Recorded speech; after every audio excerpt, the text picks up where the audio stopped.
आज 4 मार्च 2023 भारतीय कृषि अनुसंधान परिषद पूसा नई दिल्ली में इस समय किसान मेला चल रहा है। मेले का आज समापन दिवस है। गेहूं के फसल के ऊपर बढ़ते तापमान का क्या असर पड़ रहा है और कैसे गेहूं के फसल को इससे बचाया जाए, आज हम इसके बारे में चर्चा करेंगे। यानी आज का चर्चा का विषय है हीट स्ट्रेस यानी हीट स्ट्रोक।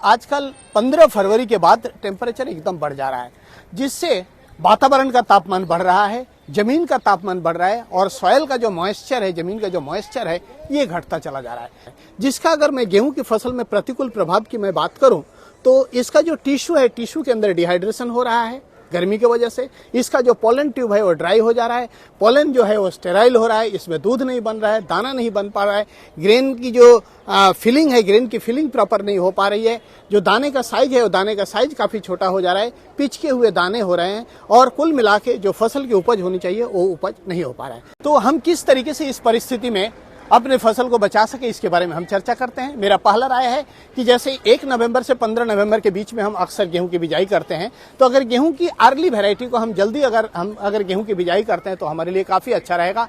नंबर 1 यानी अक्टूबर लास्ट वीक तक अगर हम गेहूं की बिजाई कर लेते हैं तो हमारे लिए काफी अच्छा रहेगा।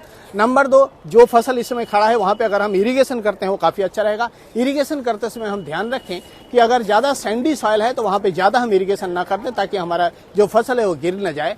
अब आइए हम देखते हैं भारतीय कृषि अनुसंधान परिषद ने जो वैरायटी दिखाया है, हम यहाँ पे दिखाने की कोशिश करते हैं। ये सारी हमारी जो अगेती वैरायटियां है यहाँ पे दिखा रहे हैं। यहाँ पे अगेती 3 वैरायटी को दर्शाया गया है। सबसे पहले मैं आपको दिखाना चाहूंगा HD 3410। ये जो वैरायटी है इसका यील्ड जो आ रहा है 70.42 क्विंटल पर हेक्टेयर यील्ड आ रहा है। देखिए कितना सुंदर लहराता हुआ हमें फसल दिखाई दे रहा है। आइए दूसरी वैरायटी हम दिखा रहे हैं, ये HD 3226। ये जो वैरायटी है ये भी हमारी अगेती वैरायटी है। इसका जो यील्ड आ रहा है 57.6 क्विंटल पर हेक्टेयर आ रहा है। बहुत सुंदर यहाँ पे आप फसल को यहाँ पे देख सकते हैं। ये जो वैरायटी है HD CSW18, ये हमारी एक अगेती वैरायटी है।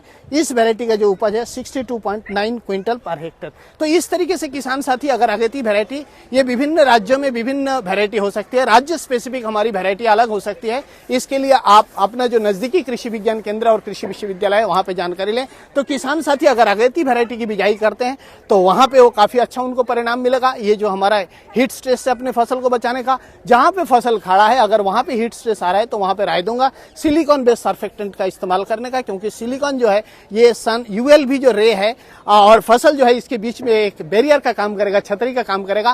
प्रोपिकोनाजोल उसके साथ लगा लें, काफी अच्छा रहेगा। प्रोपिकोनाजोल मार्केट में टिल्ट नाम से, बिल्ट नाम से, विभिन्न नाम से मिलेगा, इसका इस्तेमाल कर सकते हैं। और न्यूट्रिएंट अगर कोई लेते हैं जो क्रॉप के अंदर इम्यूनिटी बूस्ट करती हो, जिसके अंदर बोरोन, कैल्शियम, इस तरीके की चीज है, तो वहां पे किसान साथी को काफी अच्छा रिजल्ट मिलेगा। कई जगहों पे इसके लिए 13045 या NPK का जो फॉर्मुलेशन आता है उसका भी रिकमेंडेशन किया जा रहा है। आज बस इतना ही। बहुत जल्दी एक नए मुद्दे के साथ आपसे मुलाकात होगी। तब तक के लिए मुझे इजाजत दीजिए। बहुत बहुत धन्यवाद।